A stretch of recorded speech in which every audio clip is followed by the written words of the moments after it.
सभी पत्रकार बंधुओं को मेरा नमस्कार। आज आम आदमी पार्टी के नेता विजय उपाध्याय जी के बेटे का जनेऊ संस्कार था। उस कार्यक्रम में मैं गोरखपुर आया था और उनके परिवार से मिला, बच्चों को आशीर्वाद दिया। ये जो मौका है इसका हमने कहा सदुपयोग किया जाए आपसे बातचीत करने के लिए। अभी 2-3 बहुत ही महत्वपूर्ण मुद्दा उत्तर प्रदेश में चल रहा है, जिसको लेके आम आदमी पार्टी 31 अक्टूबर से पदयात्रा शुरू कर रही है। सरदार वल्लभ भाई पटेल जी की जयंती पर प्रयागराज से अयोध्या तक शुरुआत 31 अक्टूबर को होगी और समापन 15 नवंबर को होगा। इस पदयात्रा के दौरान करीब करीब 200 किलोमीटर का सफर हम लोग तय करेंगे और इसमें हमने 2 मुद्दा रखा है, रोजगार 2 और सामाजिक न्याय 2। आज 2 मुद्दा बहुत ही बड़ा बन गया है यूपी के अंदर। एक बेरोजगारी का सवाल, कभी एसएससी का पेपर लीक हो जाता है, कभी सिपाही का पेपर लीक हो जाता है, कभी दरोगा का पेपर लीक हो जाता है, कभी पीसीएस-जे का पेपर उत्तर प्रदेश में लीक हुआ, लेखपाल का पेपर लीक हुआ। तो हर चीज का पेपर लीक, टीचर की भर्ती का पेपर लीक। तो पेपर लीक एक बहुत बड़ा एक अपराध उत्तर प्रदेश के अंदर बन गया है, जिसके कारण से नौजवानों का भविष्य बर्बाद हो रहा है। और पिछले दिनों प्रयागराज में घटना भी हुई जिसमें एक नौजवान ने आत्महत्या कर ली बेरोजगारी से तंग आके। दूसरा, अभी जो टीचर्स हैं भी उनके ऊपर भी अलग अलग तरह का संकट है। शिक्षा मित्र अलग परेशान है। जो रेगुलर टीचर हैं उनके लिए कह दिया गया टीटी पास करोगे तभी आप टीचर कहलाओगे, वरना आपकी मान्यता समाप्त हो जाएगी। तो अब 52 साल 53 साल की उम्र में एक टीचर जो 30 साल से पढ़ा रहा है वो जाके परीक्षा देगा, पास होगा तब वो टीचर माना जाएगा, नहीं पास होगा तो फिर वो अयोग्य घोषित हो जाएगा। तो रोजगार एक तरफ तो नौजवानों का छीना जा रहा है, दूसरी तरफ अलग अलग कारणों से अलग अलग वर्ग जो नौकरियों में है भी वो भी परेशान है। चाहे वो आशा बहुएं हों, आंगनबाड़ी वाले हों, वो चाहे मनरेगा के मजदूर हों, वो चाहे शिक्षा मित्र हों, वो चाहे उत्तर प्रदेश के अंदर रोजगार सेवक हों। तो इन सब से भी हम अपील कर रहे हैं कि इस यात्रा में शामिल होइए। ओपीएस पेंशन के लिए, जो ओल्ड पेंशन के लिए मांग कर रहे हैं, उनसे सबसे भी अपील कर रहे हैं कि आप इस यात्रा का हिस्सा बनिए। और दूसरा है सामाजिक न्याय 2।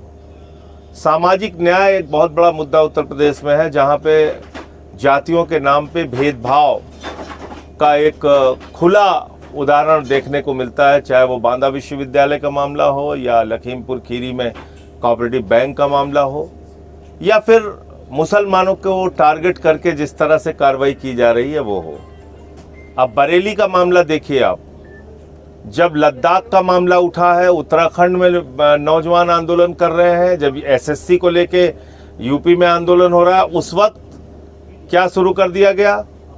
ये बरेली का कांड शुरू कर दिया गया। ये सरकार की मिलीजुली साजिश के तहत बरेली का कांड हुआ है और इसमें आम आदमी पार्टी ने तय किया है कि हम अपनी एक 16 सदस्यीय टीम वहाँ पर भेजेंगे, जिसमें हमारे पूर्व विधायक और उत्तर प्रदेश के सह प्रभारी दिलीप पांडे जी, जो मुख्य सचेतक थे दिल्ली विधानसभा के, वो रहेंगे। उनकी अगुवाई में जो पूरी टीम जाएगी उसमें सोमेन ढाका जी हमारे पश्चिम प्रांत के अध्यक्ष हैं, हमारे रोहेलखंड प्रांत के हैदर भाई अध्यक्ष हैं, इमरान लतीफ़ जी बौद्ध प्रांत से, छवि यादव जी हमारी ओबीसी प्रकोष्ठ के अध्यक्ष हैं, नीलम यादव जी वो हमारी महिला प्रकोष्ठ के अध्यक्ष हैं, पंकज अवाना यूथ के अध्यक्ष, किसान प्रकोष्ठ के अध्यक्ष अशोक कमांडो जी, ऐसे ऐसे करके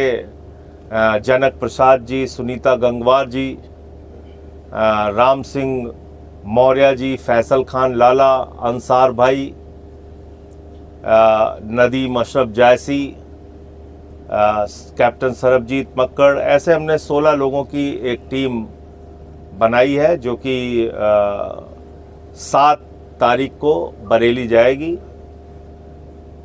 अंत में मोदी जी का जो बचत उत्सव है उसकी हकीकत बता के मैं अपनी बात समाप्त करूंगा। यहाँ के माननीय सांसद जी ने कहा कि आधा पैसा माल लूट लो, 50% आपको कंसेशन मिल रहा है। मोदी जी कह रहे हैं 5% हम टैक्स घटा रहे हैं, ये कह रहे हैं 50% घटा रहे हैं। हकीकत क्या है? हिंदुस्तान दुनिया का एकमात्र मुल्क है जहां पे 80% टैक्स डीजल और पेट्रोल के ऊपर लिया जाता है। 80% टैक्स हम लोग देते हैं डीजल और पेट्रोल के ऊपर, राज्य और केंद्र सरकार का मिला के।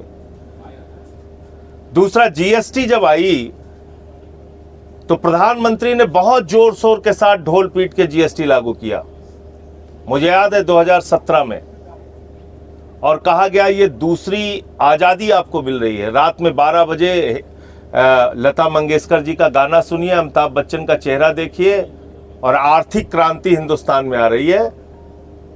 मोदी जी ऐसे बेहतरीन सेल्समैन हैं कि उन्होंने 5% का टैक्स बढ़ा के 28% कर दिया और देश के लोगों से कहा जश्न मनाइए, 1 नेशन 1 टैक्स लागू कर दिया।